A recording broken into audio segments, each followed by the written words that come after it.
CIET NCERT द्वारा प्रस्तुत है कक्षा 6 की सामाजिक विज्ञान की पाठ्य पुस्तक सामाजिक एवं राजनीतिक जीवन 1। प्रस्तुत है इस पुस्तक का अध्याय 4, जिसका शीर्षक है लोकतांत्रिक सरकार के मुख्य तत्व, पृष्ठ 39 से पृष्ठ 46 तक। तो आइए अब सुनते हैं अध्याय 4, लोकतांत्रिक सरकार के मुख्य तत्व, पृष्ठ 39। इस पाठ में आप लोकतांत्रिक सरकार के कामों को प्रभावित करने वाली कुछ मुख्य बातों के बारे में पढ़ेंगे। इनमें लोगों की भागीदारी, समस्याओं का समाधान, समानता एवं न्याय के विचार शामिल हैं। ये सभी लोकतांत्रिक व्यवस्था को सफल बनाते हैं। अगर लोकतांत्रिक व्यवस्था न हो तो क्या होता होगा? आइए इसे जानने के लिए दक्षिण अफ्रीका में रहने वाली माया की कहानी पढ़ें। इस पृष्ठ पर विश्व का मानचित्र दिखाया गया है, जिसमें भारत और दक्षिण अफ्रीका के नाम चिन्हित हैं। दक्षिण अफ्रीका एक ऐसा देश है जहां कई प्रजातियों के लोग रहते हैं। श्वेत अर्थात गोरे, अश्वेत अर्थात काले, और जिनकी त्वचा का रंग सांवला है, जैसे भारतीय। जोहानसबर्ग में रहने वाली 11 वर्ष की दक्षिण अफ्रीकी लड़की माया नायडू एक दिन पुराने बक्सों की सफाई करने में अपनी मां की मदद कर रही थी।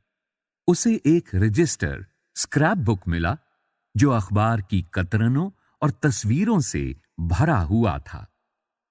उसमें एक 15 साल के स्कूल जाने वाले लड़के की बहुत सारी तस्वीरें थीं।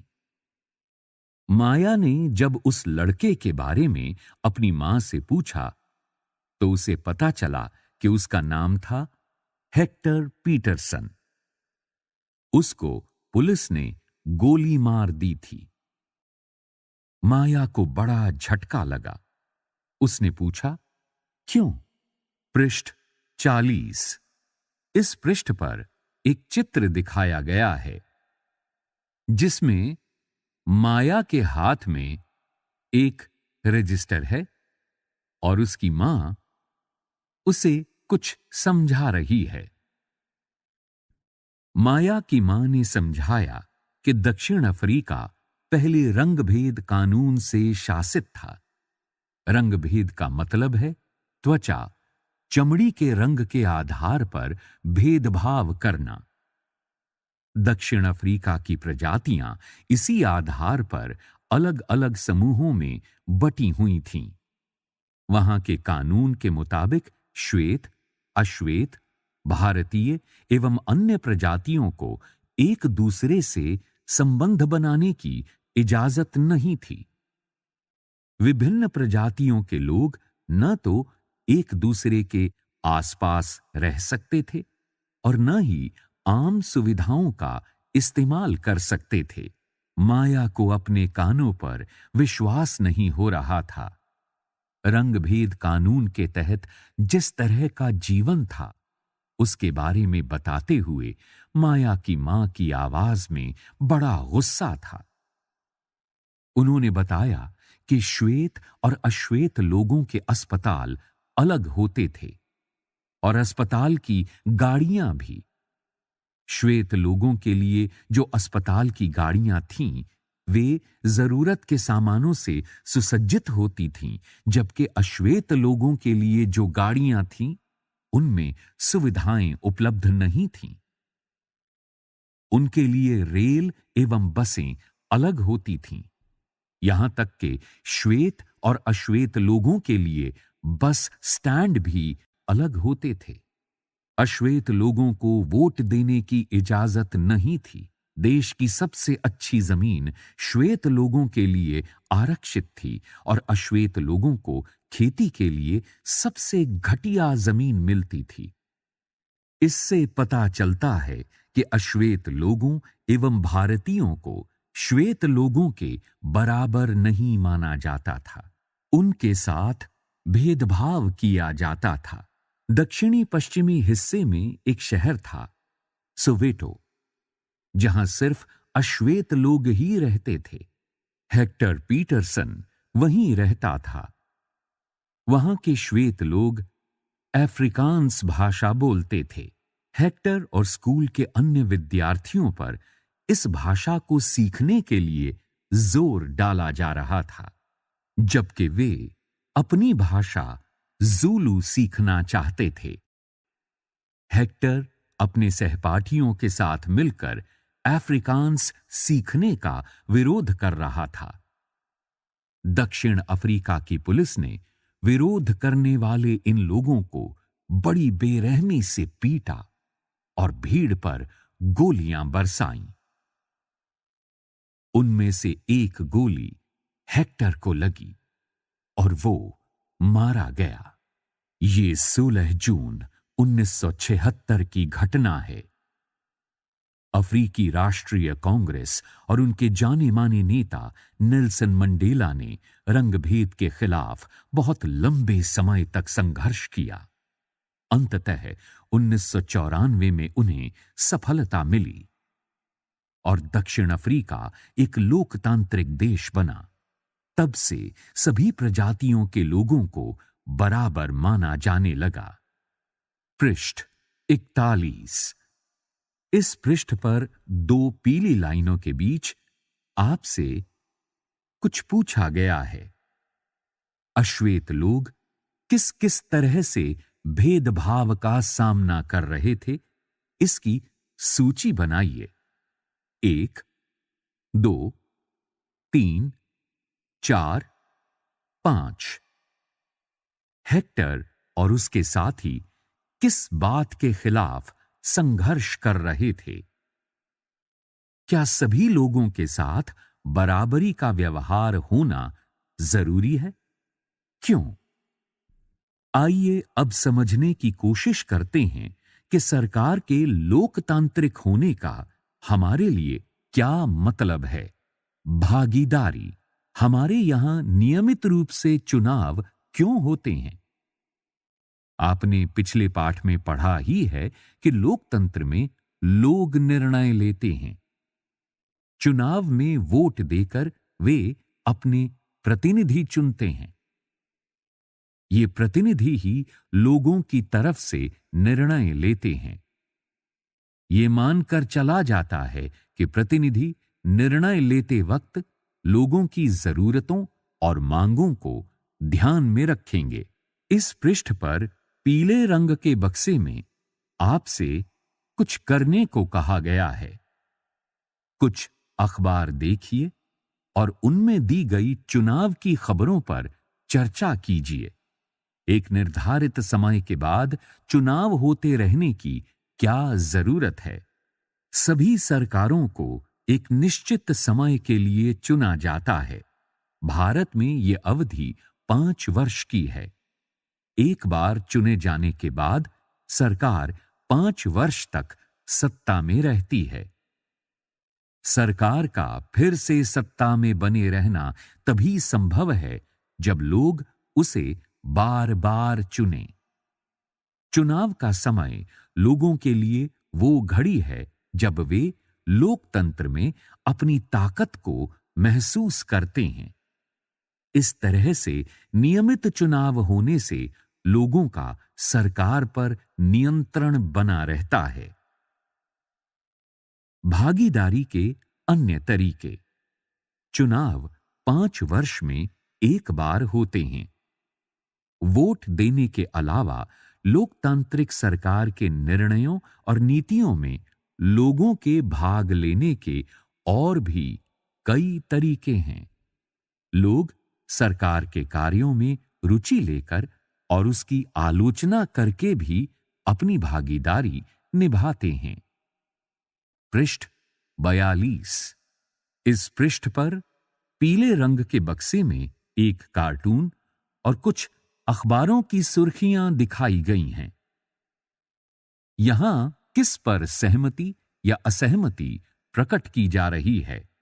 कार्टून में दो व्यक्ति एक गांव के पास से गुजर रहे हैं। उनके सामने खाली बर्तनों की एक लंबी कतार लगी है। वो टिप्पणी करते हैं, हाल बुरा नहीं है, जरूर पास के किसी गांव में नल से पानी आ रहा होगा। एक अन्य सुर्खी का शीर्षक है, संपादक के नाम चिट्ठी, पोस्टरों पर रोक लगे। दीवारों पर लगे पोस्टर किसी भी शहर की सुंदरता को खराब करते हैं। कई बार पोस्टर महत्वपूर्ण स्थानों एवं साइन बोर्डों पर चिपका दिए जाते हैं। यहां तक कि सड़क के नक्शों पर भी इन्हें चिपका दिया जाता है। सभी राजनीतिक दलों को चाहिए कि वे इस तरह के पोस्टरों पर रोक लगाने के लिए सहमति बनाएं। महेश कपासी, दिल्ली। कार्रवाई। ये चिंता का विषय है कि भारत में बाघों की संख्या में लगातार गिरावट आ रही है। जंगल चोर उनका शिकार करके उन्हें मार रहे हैं। ये काम वे उनकी खाल पाने के लिए कर रहे हैं। सरकार ने इस मुद्दे को पूरी गंभीरतापूर्वक नहीं लिया। सरकार को इन पर जल्द से जल्द कार्रवाई करनी चाहिए। जंगल चोरों को गिरफ्तार करना चाहिए और बाघों की सुरक्षा के लिए बनाए गए कानूनों को लागू करना चाहिए। यदि ऐसा नहीं हुआ तो आने वाले 10 सालों में बाघ विलुप्त प्राणी हो जाएगा। सोहनपाल, गुवाहाटी, असम। सरकार बाढ़ पीड़ितों को मुआवजा अवश्य दे। अगस्त 2005 में जब एक खास सरकार ने बिजली का किराया बढ़ा दिया था तो लोगों ने अपना विरोध बहुत ही तीखे रूप में व्यक्त किया। लोगों ने जुलूस निकाले और हस्ताक्षर अभियान चलाए। सरकार ने अपने निर्णय के बचाव में तर्क दिए, लोगों को समझाने की कोशिश की, लेकिन अंततः उसे लोगों की मांग माननी पड़ी और बिजली के बढ़ाए गए दामों को घटाना पड़ा। सरकार को अपना निर्णय बदलना पड़ा क्योंकि वो आम जनता के प्रति जिम्मेदार है। ऐसे कई तरीके हैं जिनके द्वारा लोग अपनी राय व्यक्त कर सकते हैं और सरकार को ये समझा सकते हैं कि उसे क्या कार्रवाई करनी चाहिए। इन तरीकों में धरने, जुलूस, हड़ताल, हस्ताक्षर अभियान आदि शामिल हैं। इनके जरिए जो बातें गलत हैं और न्याय संगत नहीं हैं, उन्हें सामने लाया जाता है। पृष्ठ 43। अखबार, पत्रिकाएं एवं टेलीविजन भी जनता से जुड़े मुद्दों और सरकार की जिम्मेदारियों पर चर्चा करने में महत्वपूर्ण भूमिका निभाते हैं। यहां ये सच है कि लोकतंत्र लोगों को भागीदारी का मौका देता है, वहीं ये भी सच है कि सभी वर्ग के लोगों को ये मौका नहीं मिल पाता। लोगों के लिए भागीदारी का एक अन्य तरीका ये भी है कि वे आंदोलन करें, जो सरकार और उसके काम करने के तौर तरीके को चुनौती दे। दलितों, आदिवासियों, अल्पसंख्यकों, महिलाओं एवं अन्य लोगों की भागीदारी अक्सर इन आंदोलनों के जरिए ही हो पाती है। अगर देश के लोग सजग हैं और इस बारे में रुचि लेते हैं कि देश कैसे चलाया जाता है, तो उस देश की सरकार का लोकतांत्रिक स्वरूप और भी मजबूत होता है। अगली बार अगर हमें शहर, कस्बे या गांव की गली से कोई जुलूस गुजरते हुए दिखे, तो हम एक क्षण रुक कर पता करेंगे कि जुलूस किस लिए निकाला गया है, उसमें भाग लेने वाले लोग कौन हैं और वे किस मुद्दे पर प्रदर्शन कर रहे हैं। इससे हमें ये समझने में मदद मिलेगी कि हमारी सरकार कैसे काम करती है।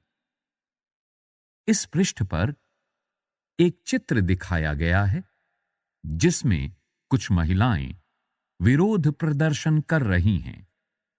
विवादों का समाधान। आपने माया की कहानी में पढ़ा कि कैसे विवादों या समस्याओं के समाधान के लिए कई बार हिंसा का प्रयोग किया जाता है। ऐसा इसलिए होता है कि एक समूह ये मान लेता है कि दूसरे समूह को विरोध करने से रोकने के लिए बल का इस्तेमाल करना उचित है। पृष्ठ 44। इस पृष्ठ पर बाईं ओर पीले रंग के बक्से में आपको कुछ निर्देश दिए गए हैं। माया की कहानी को दोबारा पढ़िए। क्या आपको लगता है कि पुलिस द्वारा की गई हेक्टर की हत्या को रोका जा सकता था? कैसे?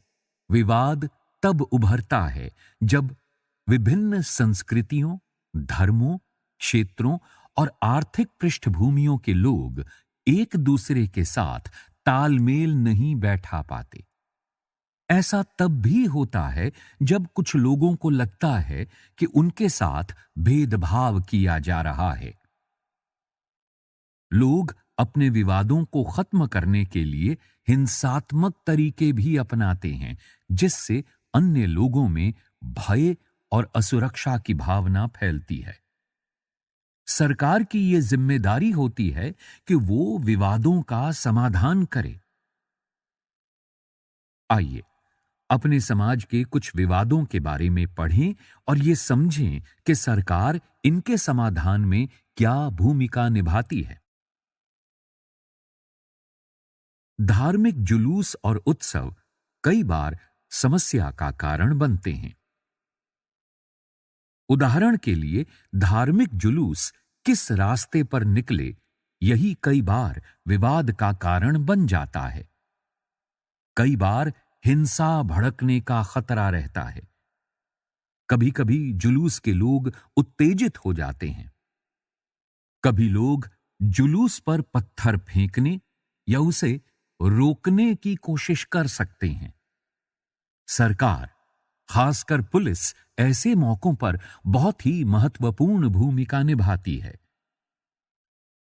पुलिस की जिम्मेदारी ये सुनिश्चित करने की होती है कि आपस में टकराव की स्थिति न पैदा हो, हिंसा न भड़के। वो सभी पक्षों को एक जगह बिठाकर बात करवाती है ताकि विवाद का समाधान निकल सके। इस पृष्ठ पर बाईं ओर पीले रंग के बक्से में भारतीय संविधान के बारे में जानकारी दी गई है। भारतीय संविधान में बुनियादी नियम और कानून दिए गए हैं। ये कानून सरकार और लोगों के लिए हैं। सबको इनको मानना पड़ता है। विवादों का समाधान इन्हीं कानूनों के आधार पर होता है। नदियां भी कई बार विवाद का कारण बन जाती हैं। कुछ नदियां एक से अधिक राज्यों से होकर बहती हैं।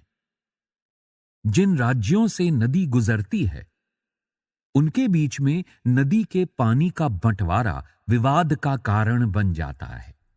उदाहरण के लिए, आपने कर्नाटक और तमिलनाडु के बीच कावेरी नदी के पानी को लेकर चल रहे विवाद के बारे में सुना होगा।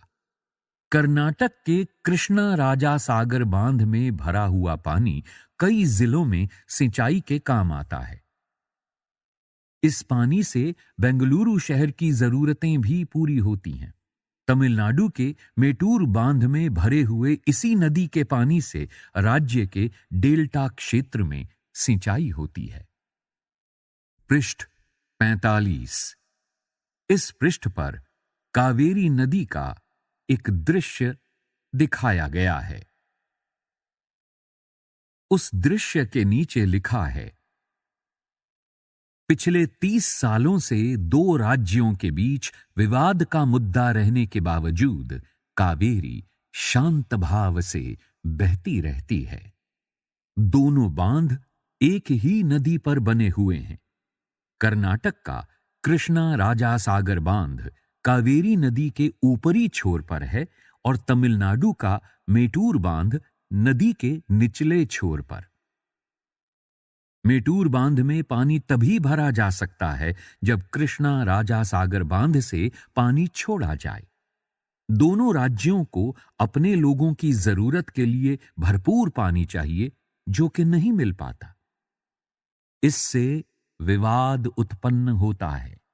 तब राष्ट्रीय सरकार को कदम उठाना पड़ता है ताकि दोनों राज्यों के लिए पानी का सही बंटवारा हो पाए। समानता एवं न्याय लोकतांत्रिक सरकार के मुख्य विचारों में से एक है उसका न्याय एवं समानता के प्रति वचनबद्ध होना। न्याय एवं समानता को एक दूसरे से अलग नहीं किया जा सकता। इस पृष्ठ पर नीचे पीले रंग के बक्से में कुछ प्रश्न पूछे गए हैं। माया की कहानी में सरकार ने क्या इस विचार का समर्थन किया था कि सभी लोग बराबर हैं? डॉक्टर अंबेडकर की कहानी में क्या अस्पृश्यता के व्यवहार से समानता के विचार को ठेस पहुंची? पृष्ठ 46। अस्पृश्यता यानी छुआछूत की प्रथा पर अब कानून द्वारा रोक लगा दी गई है। लंबे समय तक दलित लोगों को शिक्षा, स्वास्थ्य एवं यातायात की सुविधाओं से वंचित रखा गया। पहले हालात ये थे कि उन्हें सार्वजनिक मंदिरों में घुसने तक नहीं दिया जाता था। डॉक्टर अंबेडकर, जिनके बारे में आपने पहले पढ़ा, और कई अन्य लोगों ने जोर देकर कहा कि ये प्रथा अमानवीय है। न्याय तभी प्राप्त हो सकता है जब सब लोगों के साथ बराबरी का व्यवहार हो। सरकार भी समानता और न्याय की जरूरत को पहचानती है और उन समूहों के लिए विशेष प्रावधान करती है जो समाज में अब भी बराबर नहीं माने जा रहे। जैसे हमारे समाज में ये आम प्रवृत्ति है कि लोग लड़कों की देखभाल लड़की से ज्यादा करते हैं। इसका मतलब है कि समाज लड़कियों को उतना महत्व नहीं देता जितना लड़कों को देता है। ये धारणा गलत एवं अन्यायपूर्ण है। इसे दूर करने के लिए सरकार ने कुछ कदम उठाए हैं। सरकार ने कुछ विशेष प्रावधान किए हैं जिससे लड़कियां अपने साथ होने वाले अन्याय से छुटकारा पा सकेंगी।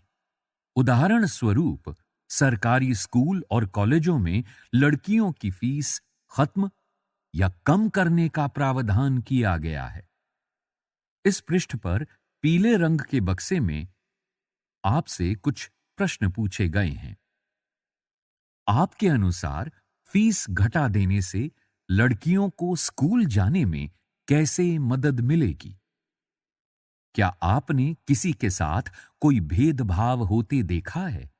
उदाहरण देकर बताइए कि इस स्थिति में आपने उसकी क्या मदद की? क्या अन्य लोग भी आपसे सहमत थे? जो लोग भेदभाव कर रहे थे, उन्हें आपने कैसे समझाया? अभ्यास 1। आज दक्षिण अफ्रीका में माया का जीवन कैसा होगा? 2। किन विभिन्न तरीकों से लोग सरकार की प्रक्रियाओं में भाग लेते हैं? 3। विभिन्न विवादों और मुद्दों को सुलझाने के लिए सरकार की जरूरत क्यों होती है? 4।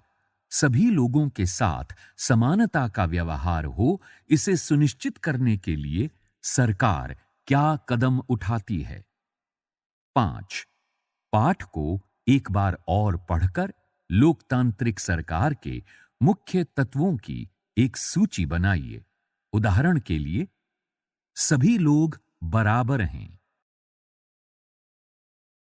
इसी के साथ 9 अध्यायों की इस पुस्तक का चौथा अध्याय